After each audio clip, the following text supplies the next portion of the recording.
Bismillahirrahmanirrahim. Wal fajr walayalin ashr. Aku bersumpah demi waktu fajar. Jadi fajar itu istimewa ya. Yang dimaksud di sini waktu ya, bukan nama orang. Ya, waktu fajar. Tapi fajar yang mana di sini? Karena fajar juga disebutkan di ayat-ayat lain. Aqimis sholata liduluki syams. Kemudian ila ghasaqil lail wa qur'anal fajr. Ada fajar. Inna qur'anal fajri kana masyhuda. Ada fajar di situ. Nah, sebagian ulama memahami bahwa yang dimaksud fajar yang ada sumpah di sini adalah fajar yang memasuki hari ke-10 di bulan Dzulhijjah. Jelas? Ada apa di situ? Nanti kita akan lihat tafsirannya dalam hadis-hadis Nabi sallallahu alaihi wasallam. Nah, walayalin ashr. Jangankan fajar, jangankan siangnya, malamnya pun istimewa. Ya. Jadi ada 10 hari yang paginya istimewa, malamnya istimewa. Apa keistimewaan yang ada di situ sampai genap ganjilnya semua istimewa. Ganjil genapnya istimewa. Kalau Ramadan kan kadang sering memburu ganjilnya kan. Malam ganjil kapan ya? Malam ganjil kapan ya gitu kan. Kalau yang ini ganjil genap semua istimewa. Ya. Wasyaf'i wal watr. Baik yang genap, yang ganjil semua nilainya sama. Maka apa yang dimaksudkan di sini? Kemudian turunlah keterangan yang disampaikan dari Nabi sallallahu alaihi wasallam untuk mempercepat perawi hadisnya sahabat mulia Abdullah bin Abbas, dikenal dengan Ibnu Abbas radhiyallahu taala anhuma. Dari Nabi sallallahu alaihi wasallam beliau bersabda, perhatikan kalimatnya. Ma min ayyamin al-amalu salihu fihinna ahabbu ilallahi. Yani hadhil ayyamul ashr. Tidak akan ditemukan perjalanan hari dalam setahun saat amal soleh dikerjakan di hari-hari yang istimewa ini, maka naik statusnya menjadi amal yang sangat dicintai oleh Allah. Sangat dicintai. Yaitu 10 hari pertama di bulan Dzulhijjah. Nah, tadi kalau Al-Quran menyampaikan tadi wal fajar, dari mulai fajarnya di sudut akhir, walayalin ashr, ya, maka berjalan dari awalnya sampai ke 10 itu siang dan malamnya istimewa. Wasyaf'i wal watr, ganjil genapnya istimewa, ganjilnya istimewa. Apa yang istimewa di situ? Ditafsir oleh Nabi tadi, dikatakan bahwa semua amal soleh yang dikerjakan di hari-hari itu, siang malamnya, apapun itu, sholat malam, istighfar menjelang subuh, paginya kemudian tilawah, ada yang sedekah, naik status gak ada ukuran. Ini, tadi kan kita bahas dengan panjang lebar, 10, 700, sekian, ini gak ada ukuran. Naik langsung ke titik tertinggi, dicintai oleh Allah. Ya. Kemudian sahabat mengkonfirmasi, ya Rasulullah, wahai Rasulullah. Perhatikan kalimatnya, ketika mengkonfirmasi keterangan Nabi yang disebut bukan nama nabinya. Misal, ya Muhammad SAW. Misal, tapi disebutnya ya Rasulullah, wahai utusan Allah. Kalau disebutkan Rasulullah, maka yang dimaksudkan penekanannya kepada fungsi risalahnya, bukan kemanusiaannya. Dengan keyakinanku engkau utusan Allah, engkau menyampaikan satu kemuliaan yang diturunkan, diilhamkan, diwahyukan oleh Allah, disebutkan dalam lisanmu. Dengan kemuliaan engkau sebagai Rasulullah, membawa risalah pesan tadi dari Allah. Walal jihadu fi sabilillah. Apakah jihad fi sabilillah bisa menandingi keutamaan 10 hari itu? Perhatikan kalimat Nabi ya. Walal jihadu fi sabilillah. Bahkan jihad fi sabilillah pun tak mampu menandingi keistimewaan 10 hari itu. Sebentar, belum selesai. Illa rajulun kharaja binafsihi wa malihi falam yarji' min dzalika bisyai'. Kecuali satu saja amalan tertinggi yang gak bisa disaingi oleh apapun. Yaitu seseorang yang berjuang mempertaruhkan jiwa dan hartanya sampai meninggal. Misal mau haji ini kan berjuang dengan jiwa dan harta. Fisiknya kan bergerak. Hartanya nabung kan. Meninggal itu paling tinggi derajatnya. Tapi jangan batasi sampai haji karena semusim saja kan? Setahun sekali kan? Waktunya tertentu kan? Apakah lupa? Kalau teman-teman yang pria, yang para ayah, para suami bekerja itu kan kalau diniatkan karena Allah jihad fisabilillah. Anda keluar mencari nafkah, berangkat dengan hartanya, kadang naik ojek, kadang naik bis, naik macam-macam, bergelut dengan kemacetan, lelah, capek, meninggal untuk menaati Allah. Itu fisabilillah.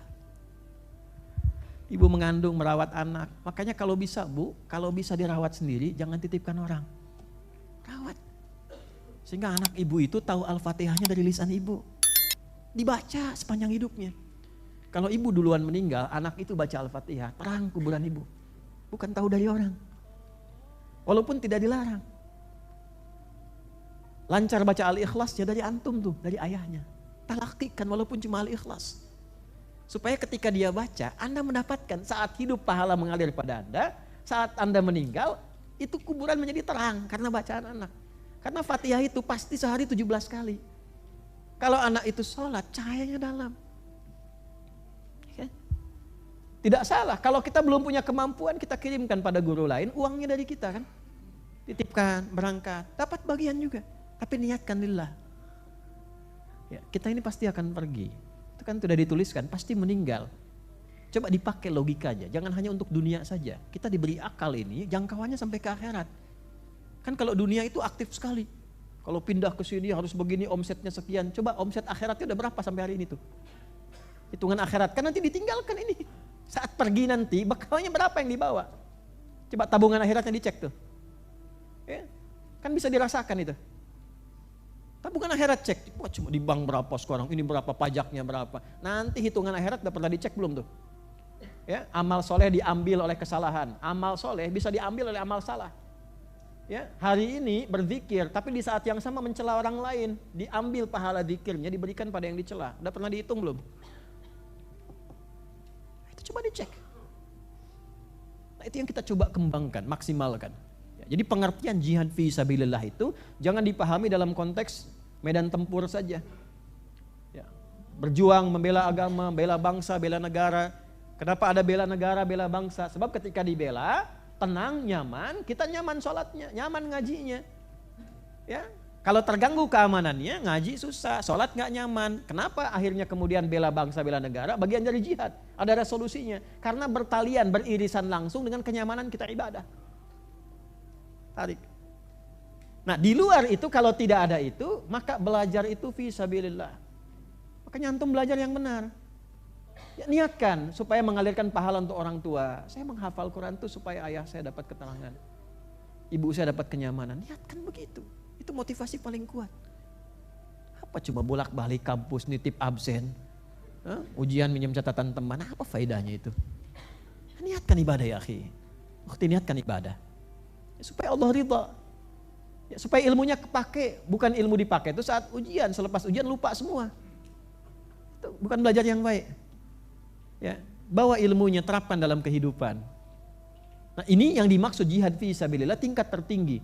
Kalau itu tidak ada, maka semua amalan itu 10 hari ini naik status, itu yang nomor 1. Paling tinggi. Ketika sholat langsung dicintai Allah, baca Al-Quran dicintai Allah, sedekah dicintai Allah, tingkat paling tinggi. Dan itulah hanya terjadi 10 hari selama 1 tahun. Itulah awal pembuka Dzulhijjah, tanggal 1 sampai 10 Dzulhijjah. 1 sampai 10. Makanya kenapa yang ke-10-nya itu dirayakan, gembira, senang. Ya bahkan kalau di Arab itu Idul Adha itu lebih gembira, lebih bahagia dibandingkan Idul Fitri. Idul Fitri itu rindu Ramadan. Begitu Idul Fitri takbirnya tuh takbir gembira karena berubah jadi baik. Terus rindu Ramadan lagi. Saya kangen Ramadan, ya Allah, berpisah Ramadan, Allahu Akbar, Allahu Akbar. Kalau ini beda. Idul Adha itu karena dia bertambah mendapatkan cinta Allah sehingga merasa menjadi lebih dekat dengan Allah. Kan kalau dicintai itu lebih dekat kan? Ya, orang tua cinta pada anak, tandanya hubungannya lebih dekat. Qurba itu dekat. Semakin dekat namanya kurban. Kurban itu asalnya bukan potong hewan. Asalnya kedekatan yang bertambah lebih, bertambah lebih, bertambah lebih. Bagaimana cara kita menata diri supaya terus bertambah dekat dengan Allah? Maka latihannya dilakukan tanggal 1 sampai 10. Karena motivasinya ingin lebih dekat dengan Allah, Allah balas dengan menurunkan cintanya. Maka dijadikanlah semua amalan itu dicintai oleh Allah. Nah, ini dasar berpikirnya. Dan ini real.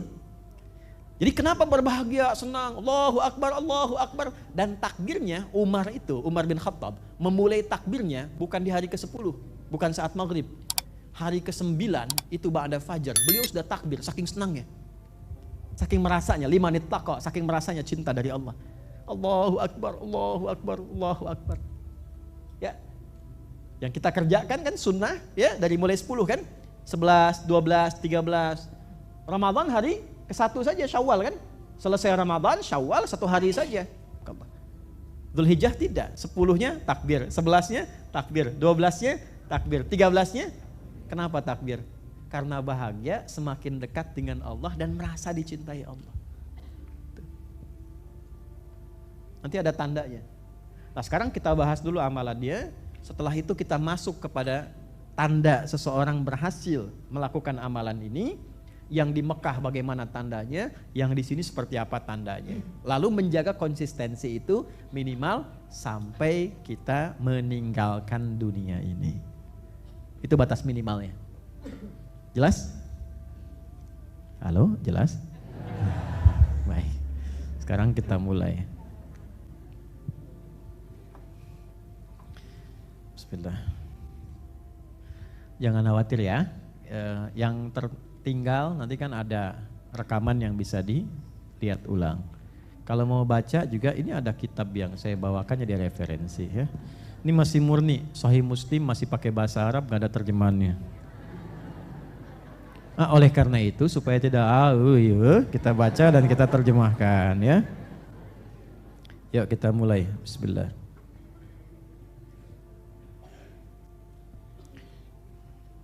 (1977). Kadang-kadang kalau kita pakai hafalan, seringkali ada yang bertanya kitabnya. Jadi untuk menguatkan kita bawa kitab. Baik. Sebelumnya nanti kita akan coba berikan satu gambaran dulu Bapak Ibu sekalian untuk rumus bagaimana mengumpulkan amalan yang dicintai oleh Allah Subhanahu wa taala. Ya. Karena tidak disebutkan amal bagaimana oleh Nabi, maka semua jenis amal soleh. Jelas? Baik, jenis amal soleh ini ada 3 jenis ya. Secara umum ya. 1, amalan fisik yang tidak membutuhkan harta secara langsung. Misal, sholat tidak membutuhkan harta secara langsung. Ya, di luar pakaian yang dikenakan ya, untuk melengkapi syarat sahnya sholat. Ada yang ke masjid mau sholat bayar? Tidak kan? Baik, artinya ini amalan fisik. Zikir, subhanallah, alhamdulillah, Allahu akbar, amalan fisik. Baca Al-Quran, amalan fisik. Itu 1. 2, amalan harta. Harta. Jenisnya ada yang wajib, ada yang sunnah. Yang wajib contoh zakat.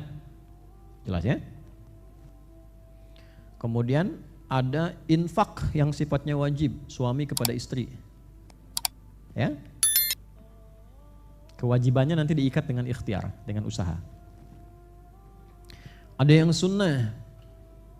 Ya, sunnah itu nanti ada yang sifatnya sangat ditekankan.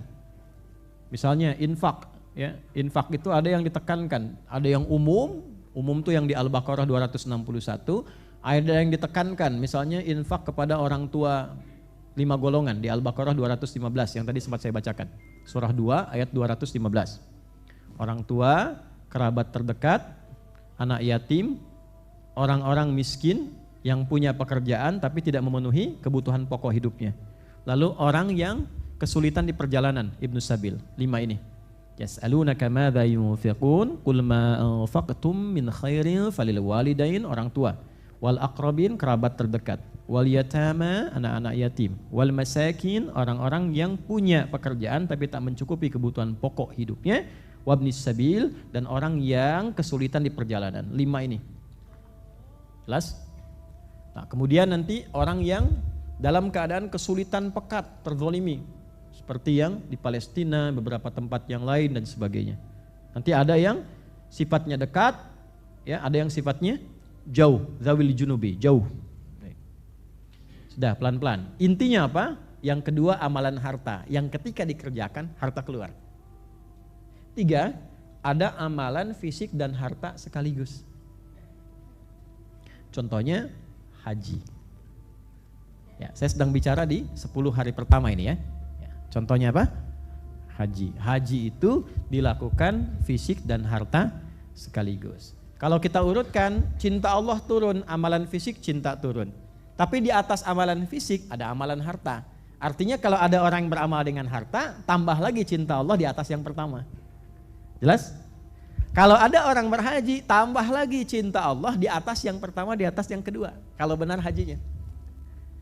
Makanya ketika ada orang haji, benar hajinya, cinta Allah turun, itu sudah bukan bicara gugur dosa lagi, langsung surga. Wal hajjul mabruru laisa lahul jaza illal jannah. Haji yang mabrur, yang benar, yang menghilangkan kesalahan-kesalahan hidup, merubah perilaku jelek menjadi baik, dipertahankan sampai meninggal, tidak ada pahala yang sepadan kecuali surga. Sudah, itu nggak ada hisab, selesai. Karena kesalahan nggak ada, dihapus, gugur semua, gugur, selesai, surga. Kalau benar hajinya dipertahankan sampai meninggal, ya. Dan nggak mudah itu, nggak mudah. Jelas sampai sini? Baik, nah sekarang yang kita bahas, kita kumpulkan, turunkan amalan-amalannya, mau apa saja. 1, amalan fisik ya, yang bisa kita keluarkan. Sholat, keluarkan semua jenis sholat yang bisa dikerjakan menjadi amalan harian. Yang paling pokok. Latihan. Fardu sudah jelas. Ada 5 waktu. Berapa rakaat, Bu? 17. Kemudian ada yang nafilah, hukumnya sunnah. Nafilah, sunnah. Nah, ini mungkin yang perlu diinformasikan. Karena setiap dikerjakan naik status, langsung Allah cinta. Ya. Yang ini rawatib dulu. Ya. Yang ditunaikan beriringan dengan sholat fardu. Bisa sebelum, bisa setelah. Ya, ada 12 rakaat. Kalau dari 2-nya nggak bisa dikerjakan jadi 10. Hadis Ibnu Umar. Ya, 12 rakaat. Sudah? Man shalla isnatai asyrata raka'atan di At-Tirmidzi, siapa yang menunaikan salat 12 rakaat selama hidupnya. Fi yaumin wa lailatin, ditunaikan siang sampai ke malam. Jadi 12 ini dari mulai siang ke malam. Kalau siang ke malam berarti subuh sampai dengan ke isya. Beriringan. Sudah? Bunyalahu bihinna baitun fil jannah. Kalau konsisten sampai meninggal dia dengan amalan itu otomatis nanti dibangunkan langsung, diperintahkan oleh Allah, bangunkan 1 istana baginya di pinggiran surga. Ya, di tepian surga, di dalam surga. Jelas? Ya, tapi harus 12. Kalau 5, 6, oh berarti atapnya bocor. Canda aja ya. Arba'an qabla dhuhri, 4 sebelum zuhur. 4, teknisnya bisa 2 atau bisa langsung 4. Jelas? Ya, bisa 2 rakaat, salam, 2 rakaat lagi. Atau 4 sekaligus dengan tahiyat di yang keduanya. Karena setiap salat yang lebih dari 2 rakaat, selain witir itu ada tahiyat untuk membedakan dari standar rakaat. Kemudian raka'ataini ba'daha, 2 rakaat setelah zuhur. Jadi zuhur itu punya 6, sebelumnya 4, sebelum zuhur, setelahnya berapa? 2. Raka'ataini ba'dal maghrib, 2 rakaat setelah maghrib. Raka'ataini ba'dal isya, 2 rakaat setelah isya. Raka'ataini qablal fajri, 2 rakaat sebelum subuh. 4 tambah 2, 6, tambah 2, 8, tambah 2, 10, tambah 2, 12. Kalau waktunya tidak memungkinkan sebelum zuhur 4 karena kondisi pekerjaan terbatas dan sebagainya, maka hadis dari Ibnu Umar boleh menoleransi dengan 2 di sini. Makanya kenapa bisa dikerjakan 2 rakaat, kalau nggak sempat keempatnya baru 2 itu sudah dihitung. Walaupun ditunaikannya berapa? 10. Hadisnya hafidtu asra raka'atin min Rasulillah sallallahu alaihi wasallam.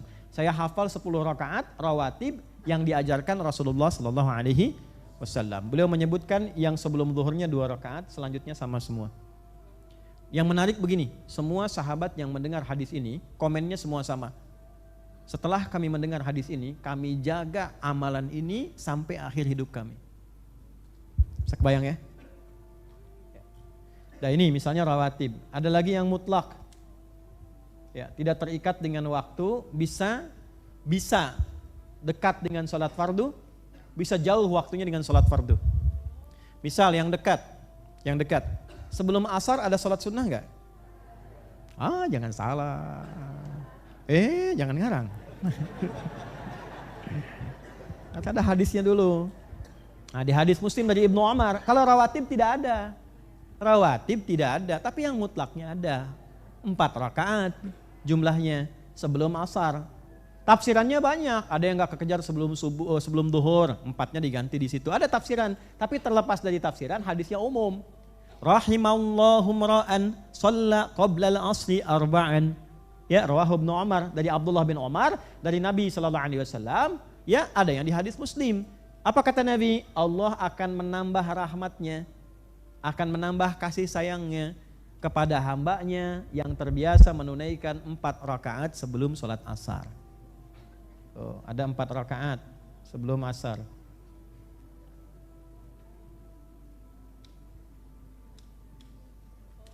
Jelas? Tapi tetap asarnya ditunaikan. Awas ya. Apalagi subuh ke zuhur, ada apa lagi? Duha. Duha dibagi 3 bagian waktunya.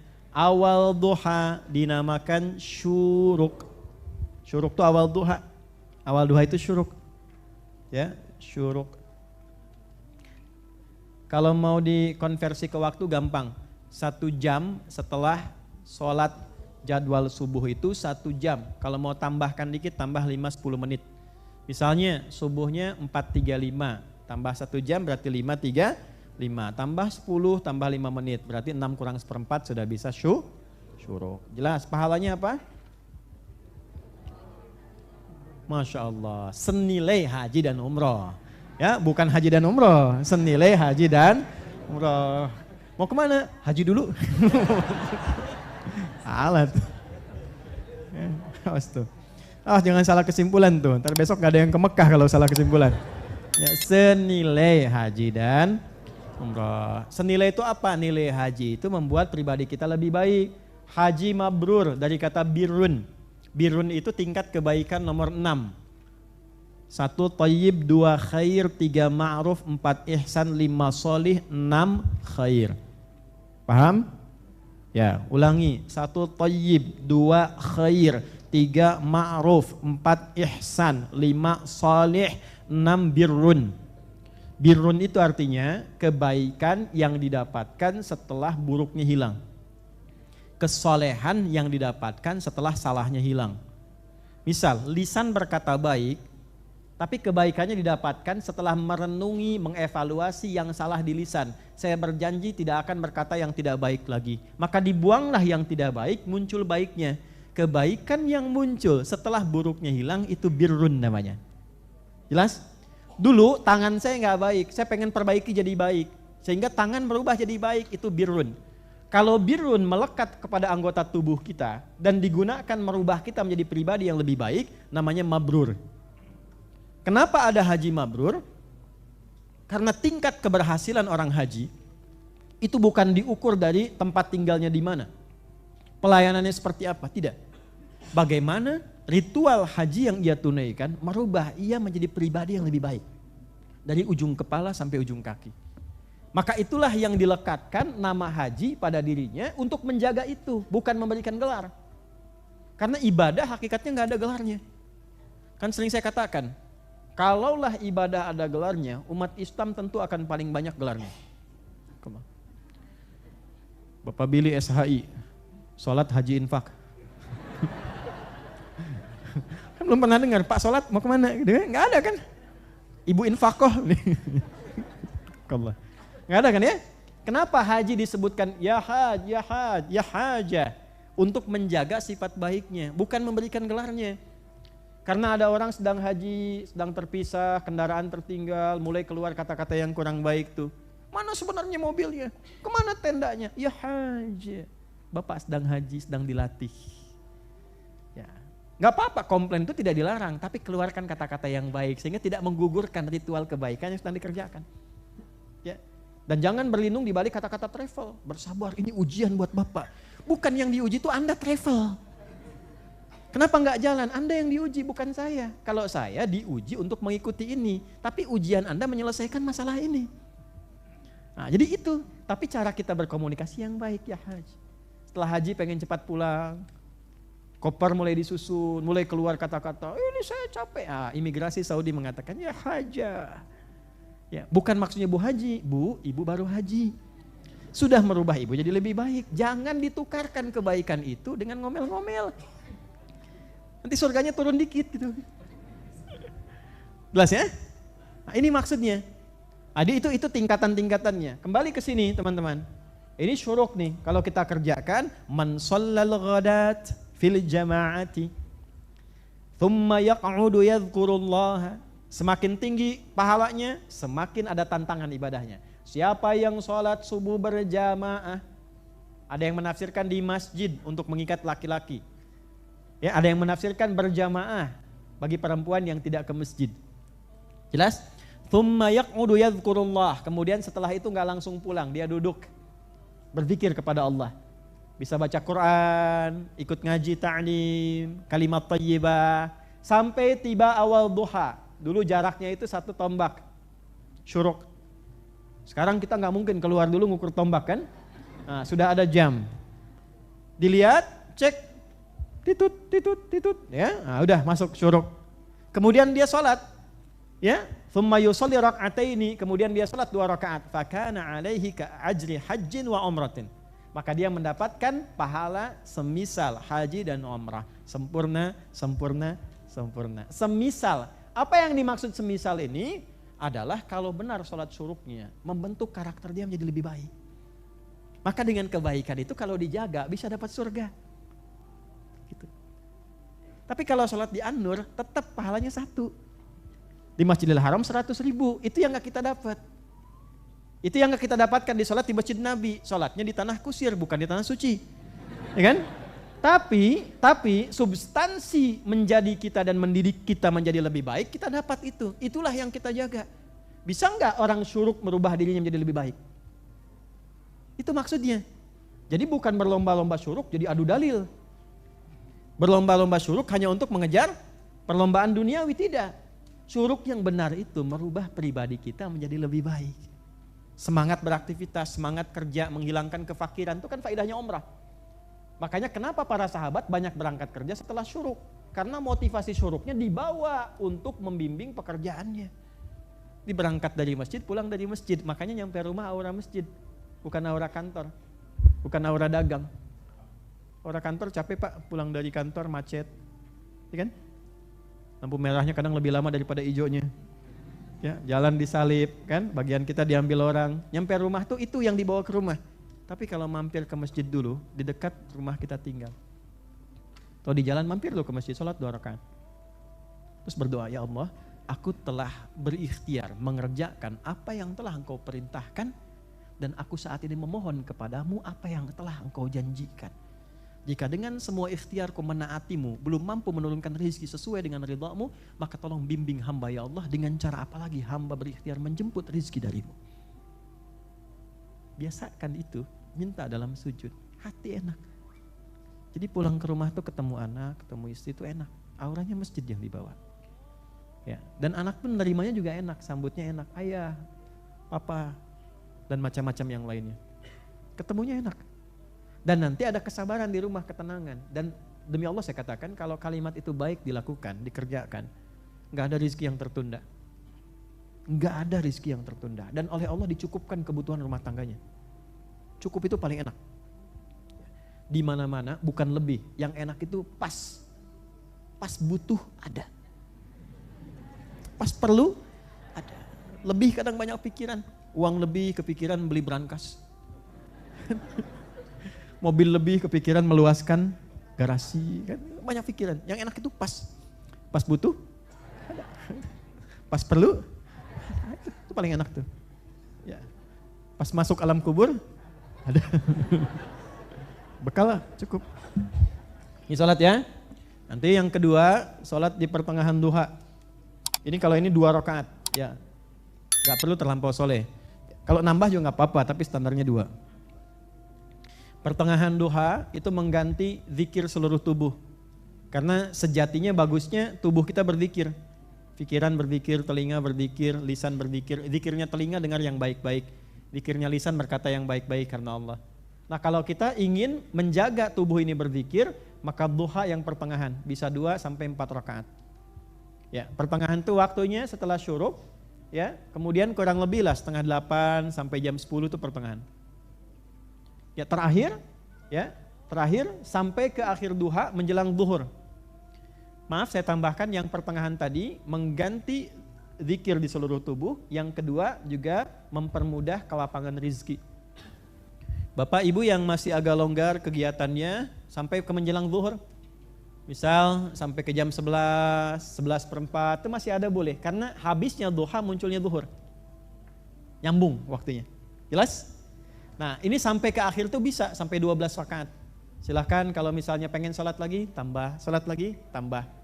Dan itu kalau sudah terbiasa, salah satu keistimewaannya menjaga diri kita dari musibah umum yang pada umumnya dialami oleh kebanyakan orang. Musibah umum, bukan musibah khusus yang harus kita alami. Tapi musibah umum yang bisa terjadi. Contoh, ini mau jalan macet di depan. Macet gitu, parah. Hampir semua orang mendapatkan macet. Tiba-tiba mobil kita mau lewat, ada orang bilang begini, Bu jangan lewat sini macet, Ibu ambil yang ini aja. Pernah begitu enggak? Nah itu salah satunya. Ya, amalan untuk itu banyak nanti, ada dengan harta, ada dengan sholat. Nah sholat itu di sini faidahnya duha. Jelas? Baik ya, nah itu gambaran di antara yang kita kerjakan. Beda dengan musibah yang memang harus menimpa kita.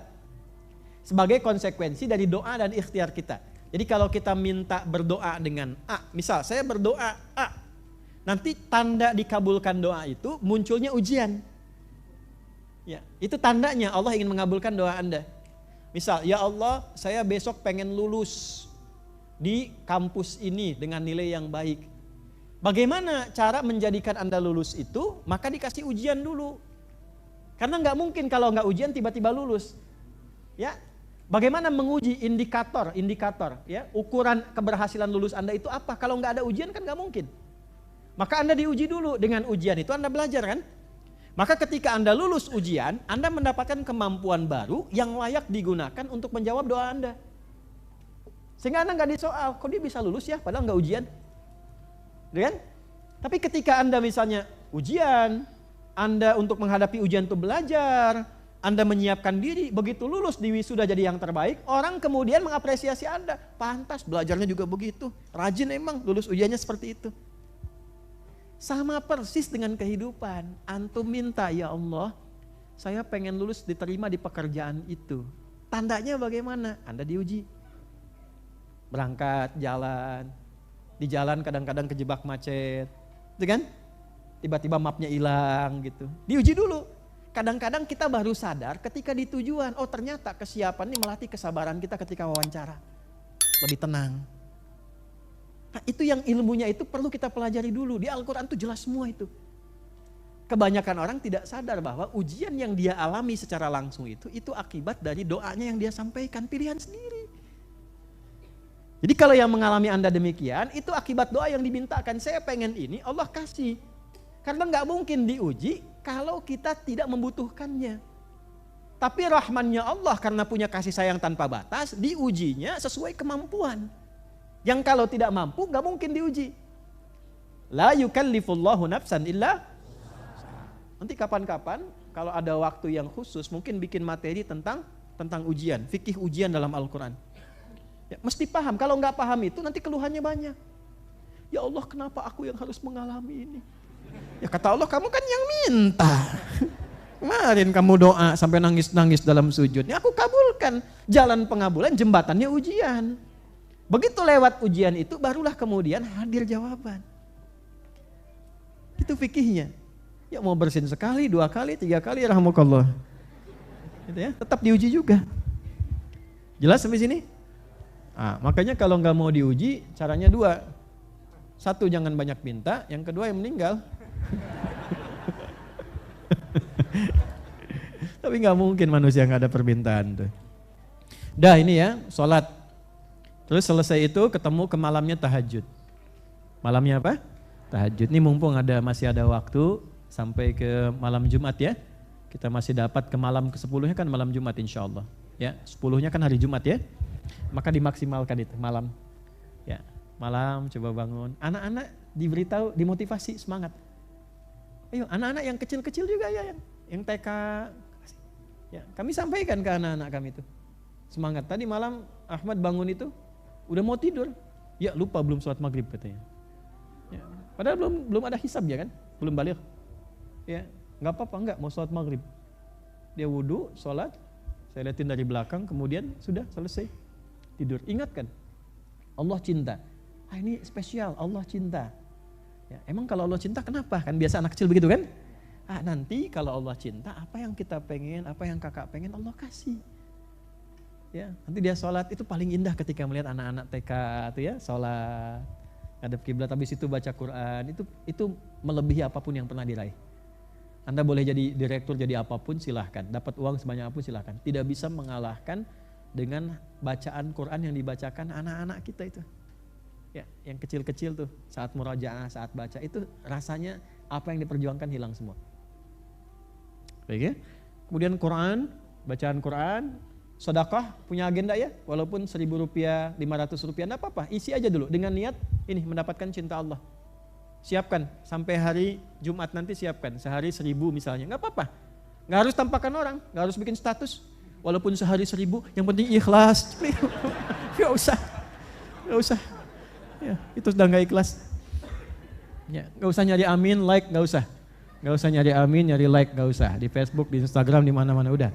Ya, pokoknya siapkan dari sekarang. Bismillah, sehari 1.000, besoknya kemana, disiapkan aja nggak apa-apa. Tidak harus kemana tempat, ketemu orang. Bismillah. Biasanya kalau kita sudah anggarkan, Allah kirimkan orang. Dikirimkan hambanya itu, lewat apa saja. Ada orang lewat, ada macam-macam gitu ya. Nah, mumpung masih ada waktu, nanti nunggu kalau lewat sekarang, nunggunya setahun lagi. Belum tentu hidup. Ya, bismillah, niatkannya begitu. Dan jangan lihat berapa banyaknya. Niatkan menaati perintah Allah, menaati pedoman Rasulullah. Dasar cinta kita pada Allah dan Rasulnya. Bismillah, siapkan. Jelas? Oke. Dan tidak harus uang, ya, makanan berbagi, masak berbagi gitu ya, pakaian ada yang sudah kita biasa pakai, pengen berbagi, nggak apa-apa. Jelas di sini? Nah, kalau kita ingin kumpulkan semua itu sehingga termotivasi kita kuat menunaikannya, maka ada amalan puasa. Puasa boleh ditunaikan berurut tanggal 1 sampai 9. 1, 2, 3, 4, 5 sampai 9, puncaknya yang 9. Kalau belum memungkinkan sampai 9, perbanyak. Misal, saya belum puasa nih sampai hari Sabtu ini, saya pengen mulai Senin sampai Kamis puasa. Jumat haram.